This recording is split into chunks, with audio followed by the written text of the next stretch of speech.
Et c'est l'heure de l'œil du rabbin Yeshaya d'Alsace. Bonjour monsieur le rabbin. Bonjour et Shabbat Shalom. Shabbat Shalom à vous. Vous êtes rabbin de la communauté d'Orvador du 20e arrondissement de Paris. Alors cette semaine, c'est la paracha Nasso et vous explorez le thème transversal de la perte de confiance. Confiance en qui ? Alors, confiance en toutes sortes de choses. Ça peut être la confiance en Dieu, la confiance en l'autre. Et pourquoi ? Parce que la paracha est traversée de plusieurs thématiques. Il y a la notion de Meïla. Meïla, c'est le fait de tromper en prenant une chose consacrée. C'est que l'homme, une chose qui est consacrée au temple, l'être humain utilise cette chose, il pense qu'il n'est pas vu. Donc il n'a pas confiance que Dieu le voit. Personne ne s'en rendra compte. Mais surtout au centre, il y a l'histoire de la femme sota, on va y revenir. Et puis il y a aussi l'histoire du nazir. Le nazir, il est quelqu'un qui veut en faire plus. C'est ce qu'on lui reproche. Il n'a pas confiance dans le système des mitzvot. Or les mitzvot nous créent tout un système d'interdits largement suffisant. Le nazir, il s'interdit en plus de boire du vin, etc. C'est aussi un manque de confiance quelque part. Et c'est encore une fois, le nazir n'est pas bien vu dans la tradition juive.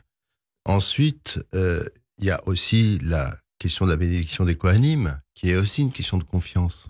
J'ai confiance dans le rôle du Kohen de dire cette bénédiction.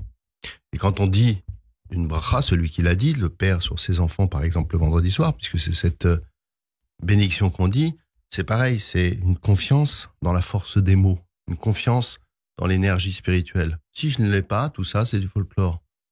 Et la confiance en hébreu, ça se dit Emouna. Amen. D'accord ?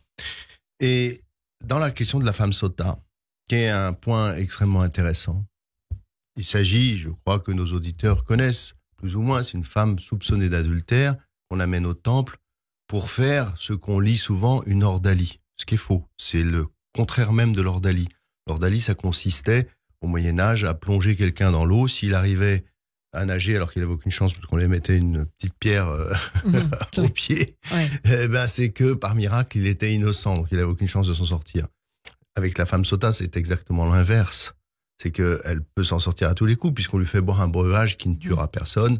Elle est menacée de mort, mais de mort surréaliste, et donc ça n'existe pas. Et donc c'est un système pour rétablir la confiance dans le couple. D'accord ? Alors la perte de confiance dans un couple, c'est fondamental. La confiance qu'on doit avoir dans son partenaire, eh bien, elle n'est pas aveugle. Bien évidemment, il ne faut pas être naïf. Mais elle est la base d'un couple qui dure. Elle est le ciment. Elle est la fondation. Fondement, le ciment. Et c'est fondamental parce que il y a l'amour, le coup de foudre, tout ce que vous voudrez. Là, la confiance ne joue pas. On est dans l'éblouissement. Mais avec le temps, on reste amoureux, certes, peut-être, et on le souhaite. Mais ça suffit pas. Il y a une question de confiance parce qu'on partage des choses en commun. Et cette perte de confiance, c'est ce à quoi se joue dans ce couple une espèce de jeu, puisque c'est très marivaudien d'ailleurs. Oui. Le mari dit à sa femme, je t'interdis de te cacher, littéralement, de t'enfermer, mais de te cacher, littéralement, avec telle personne, parce qu'il est jaloux, il soupçonne quelque chose, et puis finalement la femme le fait quand même. Et là, on ne sait pas. On ne sait pas ce qui s'est passé dans cet espace clos où la femme s'est enfermée avec ce possible amant. Et on ne peut pas le savoir. Et c'est la grande thématique de l'histoire de la sota. On ne le saura jamais. Et ça, c'est tout à fait génial. Parce que, justement, le fait d'accepter de ne pas savoir, le fait de garder l'idée, justement, dans la confiance. J'ai confiance parce que je ne sais pas. Si je sais, j'ai pas besoin d'avoir confiance. Ça ne veut rien dire. Je vais pas avoir confiance que je vous ai en face de moi. Je le sais, je vous vois. Par contre, si on se donne rendez-vous, j'ai confiance que vous allez venir au rendez-vous. Mais je ne sais pas en fait. Peut-être vous n'allez pas venir. Et vous voyez, la notion de Emouna, ça repose sur le fait de ne pas savoir. Et c'est fondamental dans tout système spirituel. je ne peux pas affirmer, c'est comme ça des gens qui vous affirment, c'est la vérité dans la Torah.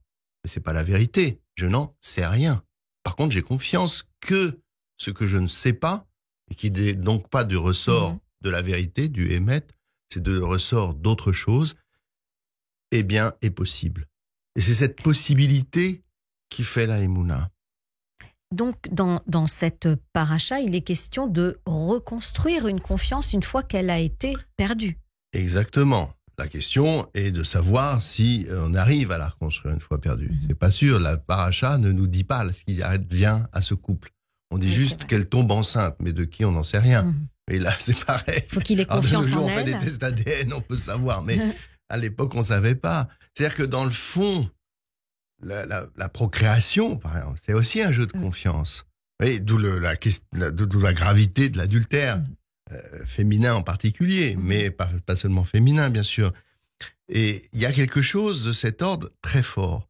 Mais il y a une interprétation midrashique qui est ramenée, suggérée par Rashi, de façon pas très facile à comprendre d'ailleurs, mais c'est en fait un midrash qui dit que ce qui est valable en bas est aussi valable entre le couple fondamental qui est le couple Dieu-Israël.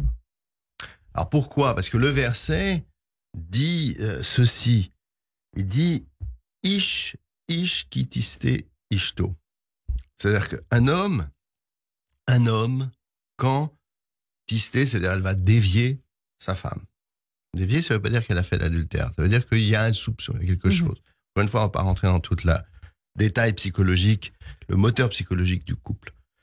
Mais la répétition ish est illogique, puisque ish suffirait une fois, un homme.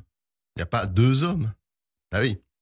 Alors, sur la base de cela, le Midrash nous dit, c'est vrai pour l'homme en bas, sur cette terre, mais c'est vrai aussi pour l'homme en haut.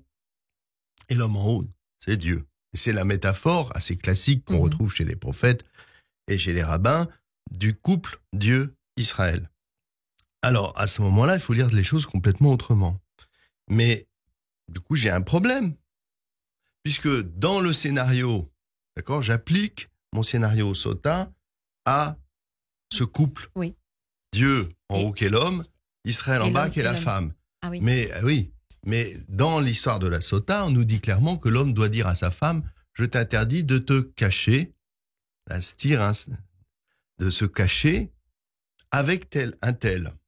Alors comment Dieu peut-il dire, donc ça colle pas cette affaire, comment peut-il dire à Israël, je t'interdis de te cacher de moi. Or, on sait très bien que Dieu est censé tout voir. D'ailleurs, c'est dit dans un verset de Jérémie qui dit que si un homme se cache, est-ce que moi, l'Éternel, moi je ne le verrai pas ? Bien sûr que je le verrai. Annie, dit Dieu, je le verrai. Mais le Midrash fait une lecture, on peut faire une lecture très un peu à contresens du verset de Jérémie, c'est qu'il veut dire que comment se cacher de Dieu ? Comment faire pour que Dieu ne vous voie plus ? Eh bien, tout simplement en jouant du Annie, du jeu. Annie, c'est jeu, c'est-à-dire l'orgueil. C'est l'oubli de Dieu, là, dans ce cas-là. C'est l'orgueil. Ouais. C'est pas forcément l'oubli de Dieu, parce que l'orgueilleux, peut-être qu'il se souvient de Dieu, mais Dieu ne lui se souvient pas de lui. C'est ça la question.